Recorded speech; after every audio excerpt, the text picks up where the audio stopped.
Hi, welcome to ADI Technical Training. I'm Matthew. In this video, we are looking at the Hikvision IP video intercom.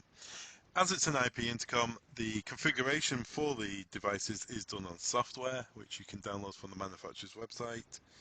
The first bit of software is a network discovery tool called SADP, and the second is a management software, which is IVMS 4200. Just go to hikvision.com/UK and download the software. Go to the search bar at the top, type in SADP, Sierra Alpha Delta Papa, and search for the software. And for IVMS, again, IVMS 4200, and install it it's for a Mac or a PC. Install the correct software. All these devices are PoE, so as you can see on my diagram here, I have both the door station and the handset connected to an Ultratech PoE switch. If you're putting this on your client's network and they don't have PoE, you can connect to a normal network without PoE, but the devices can be powered on 12 volts DC. You need about 2 amps for each device. The door stations do give 2 relay outputs. As standard it's 1, but there are 2 relays on there. They can both release from buttons on the handset. If you're switching maybe gate controls or door automation, the door station does give a dry contact relay. If you're doing lock releases or mag locks, you're going to need a separate power supply, maybe 1 amp or 2 amps, so overall maybe a 3 amp power supply if you're doing a magnet, for instance, and switch that through the relay on board. The door station also has exit button inputs, so everything can be managed at the door station. It's all one unit. Once you've installed the software, you need to set up passwords and usernames within the software. And once you've done all that, you can launch the software and we are ready to start to configure the software.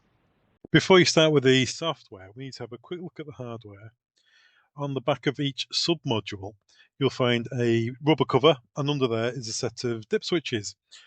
There's 8 dip switches. Each dip switch represents the address of the sub-module. So in this case, where it's a camera and then one sub-module, my first module will be address 1. If you're putting up to 8 modules in there, then you need to address them accordingly. It's very important that you set the addresses up. If you don't address the devices, they won't work. Okay, with the hardware done, we can nip over to the software. So you can see here I have SADP installed and IVMS. You can see I found my 2 devices, both are inactive. And you can see here they've got the factory IP addresses. We need to change them though. We need to go to CMD and your Windows search, type in CMD, and in there type in IP config. And from there you'll find your local IPv4 address, your subnet address, and your gateway address. You need these addresses to be the same as the laptop address. So the address for the software, the IVMS, has to be the same as the devices you're working on. So you can see here the local network address is 192.168.1, and then the last 3 digits are the unique address of each device. So 117 in this case is for my laptop. So we need to go into SADP and change the IP addresses from 00 to 168.1 and then a unique address for each device. Take a note of the subnet addresses and the gateway addresses. Okay, so let's go to the door station first of all, tick the box, and then in the new password window we need to create a new password and confirm, click modify, and then we are in the device to change settings. So you can see here my IP address as standard for this device is 192.192.0.065. We need to change this to 192.168 and then a unique address for the device, so 192.168.1, and then maybe for the door station I'll choose 33. Subnet mask is okay. Gateway, remember we need to change the gateway to suit the site, so 192.168.1.254. Nothing else needs changing, we just need to type in the admin password and then click modify. This is the password that you've just set up, so confirming the password basically. Click modify, and there we go, the modifications are complete. And if we have a look in the main window, you can see here that the door station is now active and it has the correct IP address. So I'm going to do the same again, but this time for the handset. Confirm, create a new password, confirm it, copy this serial number, you'll need it later, take a copy of it now, and then change all the settings. As you can see, I've already changed the settings in advance, and I've clicked modify. So in SADP, we've got two devices. I've changed the IP addresses of both, and we've finished in SADP. We can close this window and then go to IVMS. Once you launch IVMS, you come to this window here. In the top right where it says Device Management, we can click on that, and that will take us to the Device Management window. At the top, Online Devices, and we will find both of our devices. So we'll find the door station, 8003, and we can find the monitor handset. What we need to do now is add these, so highlight that one at the top, click Add, give this a name. This is the door station, we'll call it door. Confirm its IP address, 192.168.1.33.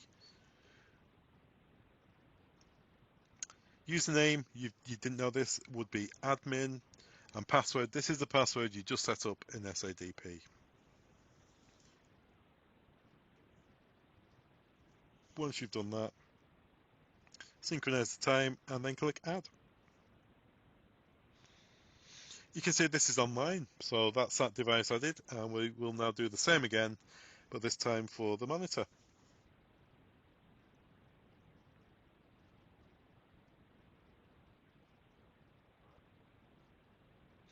So there's the monitor added. Same process, but it's online. Both of them are now added. So next, we then need to go to the window for the door station and modify it. Now, in old hardware, if you click the configuration tool, it opens it up locally.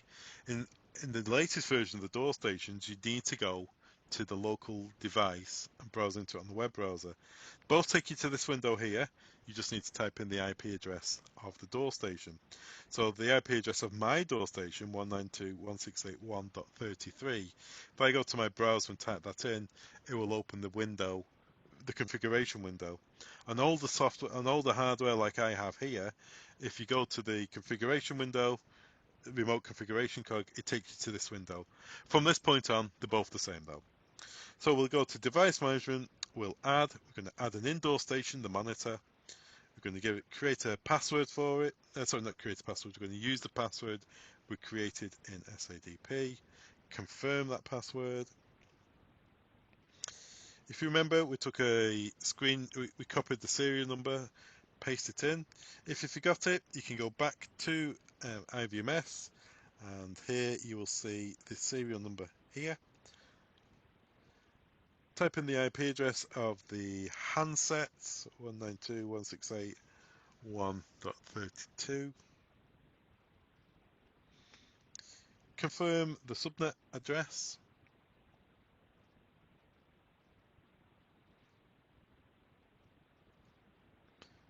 Confirm the gateway.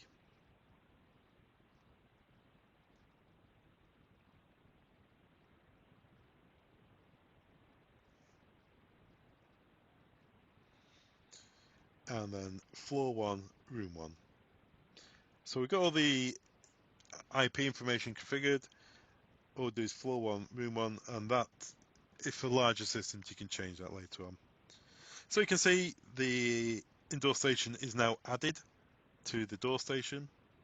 And now what we need to do is go to the handset, again, remote configuration, network, group network settings, registration password. This is the password you just created in SADP. Next would be the main door station IP. This is the door station IP address. We're going to change that to suit the IP of our site, which is 192.168.1.33. Once you've done all that, click Save, and at the bottom there you'll see that's saved. We can come out of that. And there we are. The device is now set up, so if I press the call button outside, it will ring the handset on the inside. Okay, so the intercom's set up, configured and working, it's making a call. Next is the keypad. So back to remote configuration. And this time, let's just maximize. And then this time we're going to go to the intercom tab,